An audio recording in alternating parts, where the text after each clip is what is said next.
काही बोलायचंय? नाही, काहीच नाही. खोटं नको बोलूस. मला कळतंय तुझ्या मनात काहीतरी चाललंय. तुझी नजर सांगतेय. काय विचारायचं?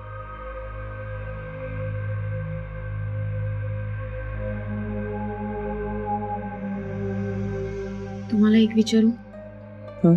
मला खरं खरं सांगा, तुम्हाला जेव्हा कळलं की शालिनी मॅडम सुजित सरांचं दुसरं लग्न लावून देत आहेत, तेव्हा वाईट वाटलं ना तुम्हाला? फक्त तुम्हालाच माझ्या मनातलं नाही कळत, मलाही तुमच्या मनातलं कळतं. तुमचे डोळे वाचता येतात मला. मी काल जेव्हा मणी सरांशी बोलत होते, त्यांना समजावत होते, तेव्हा तुमच्या चेहऱ्यावरचे भाव बदलत होते. आणि मगाशी तुम्ही म्हणालात ना की दुसऱ्या लग्नाचे परिणाम काय होतात हे तुम्ही भोगलंय. मॅडम, म्हणूनच मी संचिताची बाजू घेतली होती.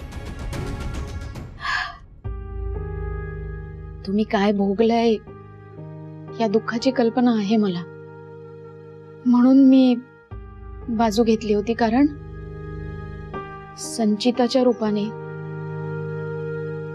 आणखीन एक वॉर्डन मॅडम तयार होऊ द्यायची नव्हती मला.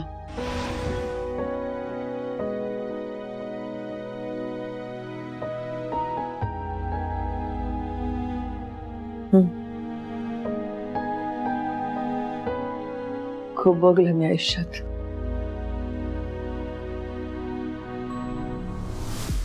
पण त्यावेळेची परिस्थिती वेगळी होती. मी भोळी होते, भावुक होते. पण आता आयुष्याने खूप काही शिकवलंय. आता मी भावनेच्या आहारी नाही जात.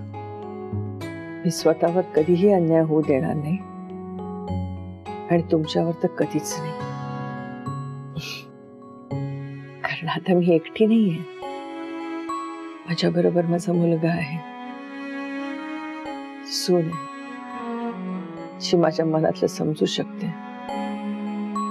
माझे डोळे वाचू शकते.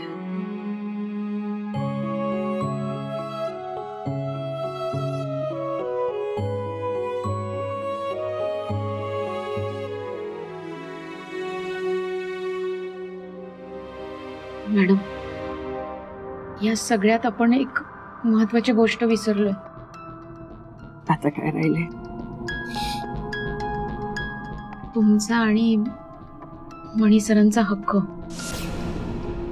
जो मिळवायला आपण तिघेही या घरात आलो होतो.